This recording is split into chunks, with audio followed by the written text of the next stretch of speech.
The Galaxy S25 Plus has been out for about 8 months now, and I've honestly been owning it for half that time. And during the time that I've actually owned this device, it makes me feel like I don't need to go back to an iPhone.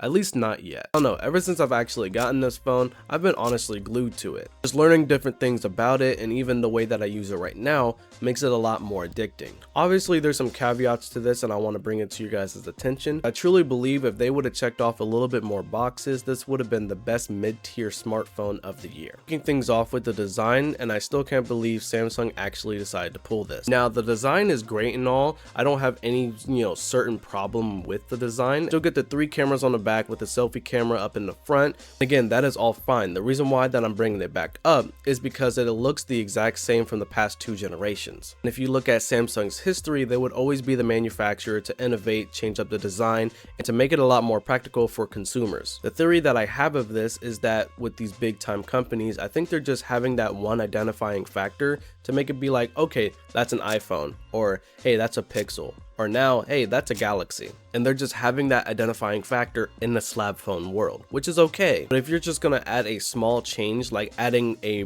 more thick ring around the camera lenses, then it's just not gonna go well. If you take it off, it's just gonna look like an S24 that was straight from the factory. Now, I already made my first impressions video about the first week performance, but now let's actually start talking about the long term. From the previous generation with hardware, you start seeing a lot of positive changes that they've done to this phone. Considering that they put in the Snapdragon 8 Elite chip for Galaxy, which made this phone about 26% faster from the S24. And it also carried on to 2 other things like AI performance, which jumped up to 40%, and then the GPU performance jumped up to 30%, which on paper sounds amazing, but whenever you take it to real world use, you start seeing little to no difference at all. If you're just browsing the web, watching YouTube, Netflix, or just playing a simple game, it's going to handle it with no difficulty. That is because these chips are designed and tested to handle that type of workload. That way, whenever you actually start to throw something at it like a small or medium workload, it will start taking it very easy. And whenever they unveiled the phone, the reason why they put such a workhorse of a chip inside that phone was because of the AI features in it. I'm sure Samsung had good intentions with adding a bunch of AI features within the phone, which I'm going to keep it a buck with you guys.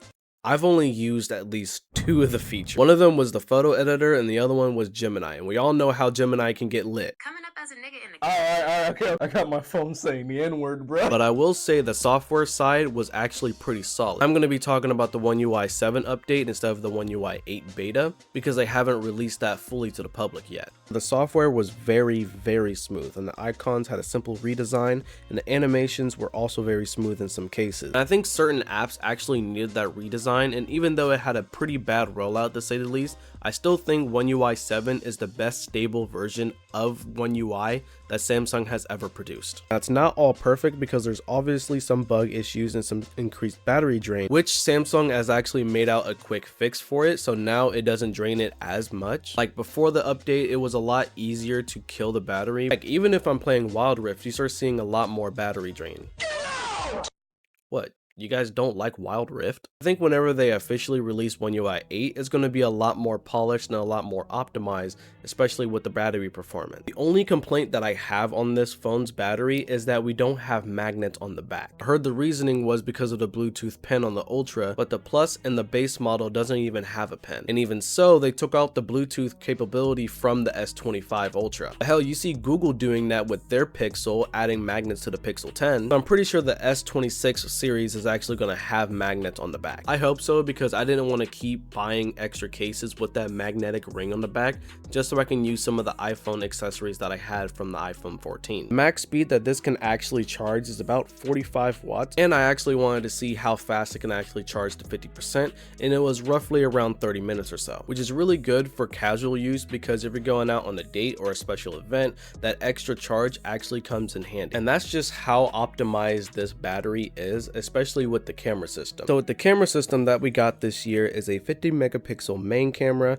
a 12 megapixel ultra wide, and a 10 megapixel 3x telephoto. Now whenever you see this, you start to have a little hint of deja vu, but you're not really having deja vu. This is the exact same camera system from the S24 Plus. So you're not tripping, and they only added about 2 new things, which I actually wrote them down. So technically the new thing that came to this phone is that the Pro Log video capabilities and the Pro Visual Engine.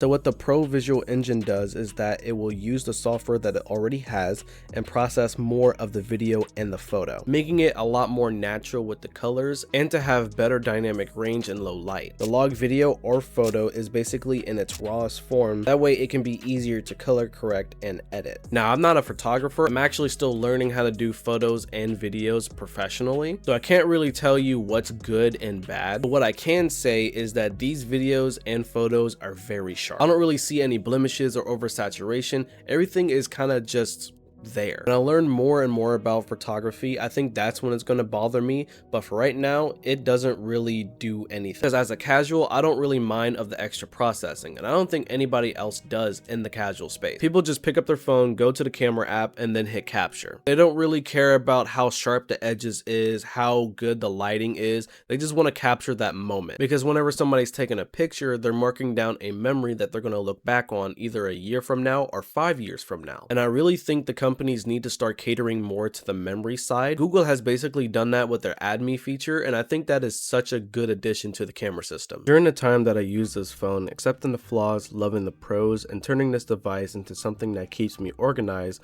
made this experience of owning it very addicting. But I wouldn't be in this position if I didn't initially make the switch a couple of months ago, especially to experience the Android side of things. And now that the iPhone 17 lineup is announced and about to be rolling into everybody's hands, we're just gonna have to see if I become a sheep again and go back to the walled garden, as they say. Let me know down in the comment section what you guys think about this phone, and if you guys do have this, let me know how it is for you guys so far. YouTube thinks this is the best video for you to watch next, and I'll see you guys in the next video.